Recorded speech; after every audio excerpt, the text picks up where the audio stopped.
ನಮಸ್ಕಾರ ಎಲ್ಲರಿಗೂ ಸ್ಪಂದನಾದ ರೆಸಿಪಿ ಚಾನಲ್ಗೆ ಸ್ವಾಗತ. ಇನ್ನೇನು ಗಣೇಶನ ಹಬ್ಬನೂ ಹತ್ತಿರ ಬಂತು, ಹಾಗಾಗಿ ಗಣೇಶನಿಗೆ ಅತ್ಯಂತ ಪ್ರಿಯವಾದ ಮೋದಕನ ಇವತ್ತು ಮಾಡ್ತಾಯಿದ್ದೀನಿ.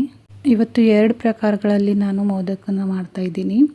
ಎಣ್ಣೆಯಲ್ಲಿ ಕರೆದಿರೋ ಪದಾರ್ಥನ ಅವಾಯ್ಡ್ ಮಾಡೋರು ಇದನ್ನು ಸ್ಟೀಮ್ ಮಾಡ್ಕೊಂಡು ತಿನ್ಬೋದು. ಇಲ್ಲ ಎಣ್ಣೆಯಲ್ಲಿ ಕರೆದಿರೋ ಮೋದಕ ತಿನ್ನೋದೇ ಇಷ್ಟ ಅಂದರೆ ನೀವು ಇದನ್ನು ಎಣ್ಣೆಯಲ್ಲಿ ಕರೆದು ಕೂಡ ತಿನ್ಬೋದು. ಬನ್ನಿ ಹಾಗಾದರೆ ತಡ ಮಾಡದೆ 2 ಪ್ರಕಾರದ ಮೋದಕ ರೆಸಿಪಿನ ಹೇಗೆ ಮಾಡೋದಂತ ಇವತ್ತಿನ ವಿಡಿಯೋದಲ್ಲಿ ನೋಡೋಣ.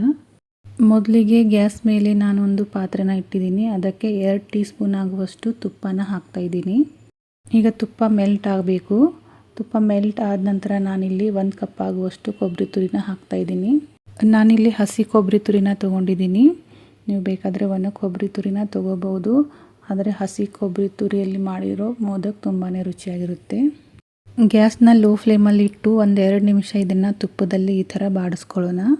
ಹೀಗೆ 1-2 ನಿಮಿಷ ಬಾಡಿಸ್ಕೊಂಡ ನಂತರ ಇಲ್ಲಿ ನಾನು ಒಂದು ಅರ್ಧ ಕಪ್ ಆಗುವಷ್ಟು ಬೆಲ್ಲನ ಹಾಕ್ತಾಯಿದ್ದೀನಿ. 1 ಕಪ್ ಕೊಬ್ಬರಿ ತುರಿಗೆ ಅರ್ಧ ಕಪ್ ಆಗುವಷ್ಟು ಬೆಲ್ಲ ಸರಿ ಹೊಂದುತ್ತೆ. ಗ್ಯಾಸ್ನ ಲೋ ಫ್ಲೇಮಲ್ಲೇ ಇಟ್ಟು ಪೂರ್ತಿಯಾಗಿ ಬೆಲ್ಲ ಕರಗುವವರೆಗೂ ಈ ಥರ ಇದನ್ನು ಬಾಡಿಸ್ಕೋಬೇಕು. ನೀವೇನಾದರೂ ಮೊದಲೇ ಬಾರಿಗೆ ನಮ್ಮ ಚಾನಲ್ನ ನೋಡ್ತಾ ಇದ್ದರೆ ಪ್ಲೀಸ್ ಸಬ್ಸ್ಕ್ರೈಬ್ ಮಾಡಿ. ಹಾಗೆಯೇ ರೆಸಿಪಿ ಏನಾದರೂ ಇಷ್ಟವಾಗಿದ್ದರೆ ಒಂದು ಲೈಕ್ ಮಾಡೋದನ್ನು ಮರಿಬೇಡಿ. ಸ್ವಲ್ಪನೂ ಕೈ ಬಿಡದೆ ಈ ಥರ ನಾವು ಇದನ್ನು ಬಾಡಿಸ್ಕೊತಾನೆ ಇರಬೇಕು, ಇಲ್ಲಾಂದರೆ ಇದು ತಳ ಹಿಡಿದು ಬಿಡುತ್ತೆ. ಬೆಲ್ಲ ಮೆಲ್ಟ್ ಆದ ನಂತರ ಇದು ಸ್ವಲ್ಪ ಗಟ್ಟಿ ಆಗ್ತಾ ಬರುತ್ತೆ, ಆಗ ಇದು ರೆಡಿಯಾಗಿದೆ ಅಂತ ಅರ್ಥ. ಈ ಹೂರಣ ರೆಡಿ ಮಾಡೋದಕ್ಕೆ ನನಗೆ 8-10 ನಿಮಿಷ ಸಮಯ ತಗೊಂಡಿದೆ. ಈಗ ಇದಕ್ಕೆ ನಾನು ಏಲಕ್ಕಿ ಮತ್ತು ಜಾಯಿಕಾಯಿ ಪೌಡರ್ನ ಹಾಕ್ತಾಯಿದ್ದೀನಿ. ಈಗ ಇದನ್ನು ಒಮ್ಮೆ ಚೆನ್ನಾಗಿ ಮಿಕ್ಸ್ ಮಾಡ್ಕೋಬೇಕು. ಈಗ ಮೋದಕ ಮಾಡಲಿಕ್ಕೆ ಬೇಕಾಗಿರೋ ಹೂರಣ ರೆಡಿ ಆಯಿತು.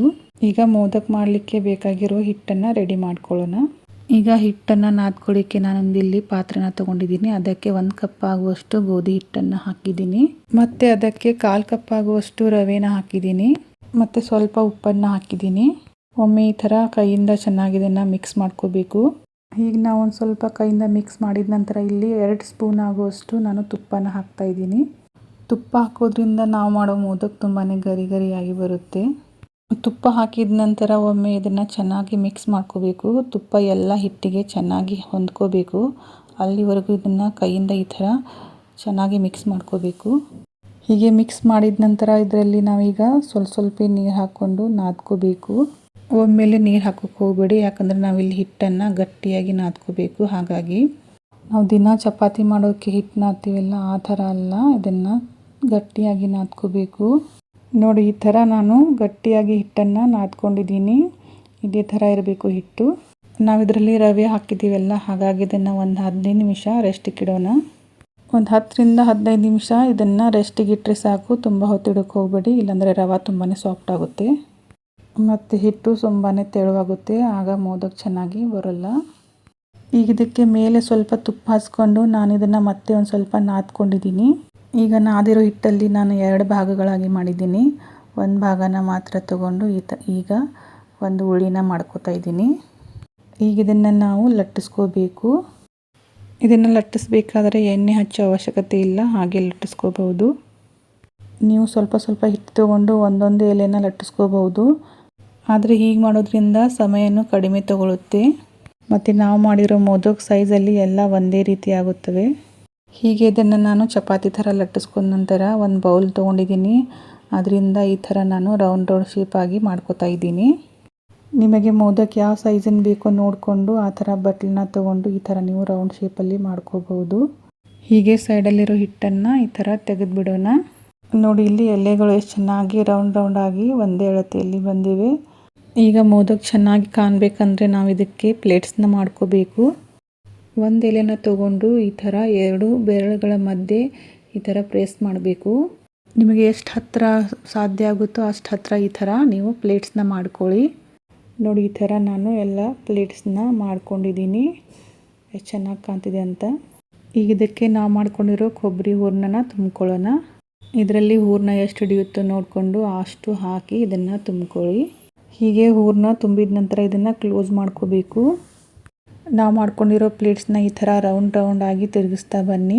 ಹೀಗೆ ರೌಂಡ್ ಆಗಿ ತಿರುಗಿಸ್ತಾ ಹೂರಣ ಏನಾದರೂ ಸ್ವಲ್ಪ ಮೇಲೆ ಬರ್ತಿದ್ರೆ ಕೈಯಿಂದ ಪ್ರೆಸ್ ಮಾಡಿ ಒಳಗೆ ತಳ್ಳಿ ಅದನ್ನು ಈ ಥರ ಕ್ಲೋಸ್ ಮಾಡ್ಕೊತ ಬನ್ನಿ. ಹೀಗೆ ತಿರುಗಿಸ್ತಾ ಬಂದ ನಂತರ ಎಲ್ಲ ಪ್ಲೇಟ್ಸ್ ಒಂದೇ ಕಡೆ ಬರುತ್ತೆ. ಹೀಗೆ ಮೇಲೆ ಬಂದ ಹಿಟ್ಟನ್ನು ಈ ಥರ ಕೈಯಿಂದ ಪ್ರೆಸ್ ಮಾಡಿ ಹೀಗೆ ಕ್ಲೋಸ್ ಮಾಡಿ. ಹೀಗೆ ಚೆನ್ನಾಗಿ ಕ್ಲೋಸ್ ಮಾಡೋದ್ರಿಂದ ನಾವು ಎಣ್ಣೆಯಲ್ಲಿ ಕರಿಯುವಾಗ ಓಪನ್ ಆಗೋಲ್ಲ. ನೀವು ನೋಡ್ತಿರ್ಬೋದು ಮೋದಕ ಎಷ್ಟು ಚೆನ್ನಾಗಿ ಬಂದಿದೆ ಅಂತ. ಇದೇ ಥರ ನಾನು ಎಲ್ಲ ಮೋದಕನ ಮಾಡ್ಕೋತೀನಿ. ಈಗ ನಾವು ಮೋದಕ್ಕೆಲ್ಲ ಸ್ಟೀಮ್ ಮಾಡ್ಕೋಬೇಕು. ಹಾಗಾಗಿ ನಾನಿಲ್ಲಿ ಒಂದು ಪ್ಲೇಟಿಗೆ ತುಪ್ಪ ಹಾಕಿ ಸವರ್ಕೋತಾ ಇದ್ದೀನಿ. ನೀವಿಲ್ಲಿ ತುಪ್ಪದ ಬದಲಾಗಿ ಎಣ್ಣೆನೂ ಹಾಕಿ ಸವರ್ಕೋಬಹುದು. ಹೀಗೆ ನಾವು ತುಪ್ಪ ಹಾಕಿ ಸವರೋದ್ರಿಂದ ಸ್ಟೀಮ್ ಮಾಡಿದಾಗ ಮೋದಕ ಕೆಳಗೆ ಅಂಟ್ಕೊಳ್ಳಲ್ಲ, ಈಸಿಯಾಗಿ ತೆಗಿಬಹುದು ಅವನ್ನ. ಈಗ ಮೋದಕನ ನಾನು ಪ್ಲೇಟ್ ಮೇಲೆ ಇಡ್ತಾ ಇದ್ದೀನಿ.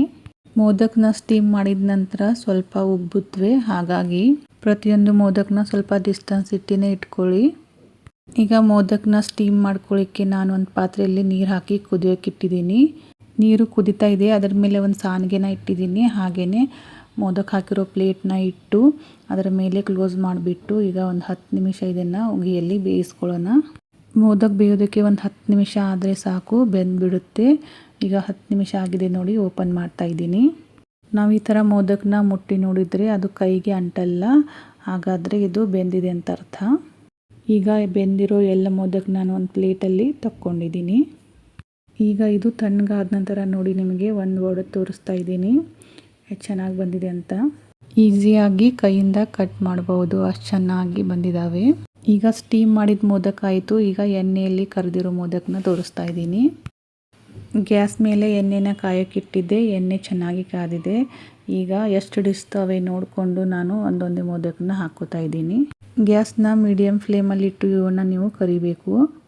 ಪೂರ್ತಿಯಾಗಿ ಗೋಲ್ಡನ್ ಬ್ರೌನ್ ಕಲರ್ ಬರೋವರೆಗೂ ಇವನ್ನ ನೀವು ಫ್ರೈ ಮಾಡ್ಕೋಬೇಕು. ನೀವು ನೋಡ್ತಿರ್ಬೋದು ಎಣ್ಣೆಯಲ್ಲಿ ಒಂದು ಕೂಡ ಒಡೆದಿಲ್ಲ, ಚೆನ್ನಾಗಿ ಬಂದಿವೆ ಅಂತ. ಈಗ ಎಲ್ಲ ಮೋದಕ್ಕೂ ರೆಡಿಯಾಗಿವೆ. ನಾನು ಇದನ್ನು ಒಂದು ಪ್ಲೇಟಲ್ಲಿ ತೆಗೆದುಬಿಡ್ತಾ ಇದ್ದೀನಿ. ಈಗ ಇದರಲ್ಲಿನೂ ನಾನು ನಿಮಗೆ ಒಂದನ್ನು ಒಡೆದು ತೋರಿಸ್ತಾ ಇದ್ದೀನಿ, ನೋಡಿ ಎಷ್ಟು ಚೆನ್ನಾಗಿ ಬಂದಿದೆ ಅಂತ. ಇವತ್ತಿನ ಮೋದಕ ರೆಸಿಪಿ ನಿಮಗೆಲ್ಲ ಇಷ್ಟವಾಗಿದೆ ಅಂತ ಅಂದ್ಕೊಂಡಿದ್ದೀನಿ. ಮತ್ತೆ ಬೇರೆ ರೆಸಿಪಿಯೊಂದಿಗೆ ಭೇಟಿಯಾಗೋಣ. Thank you.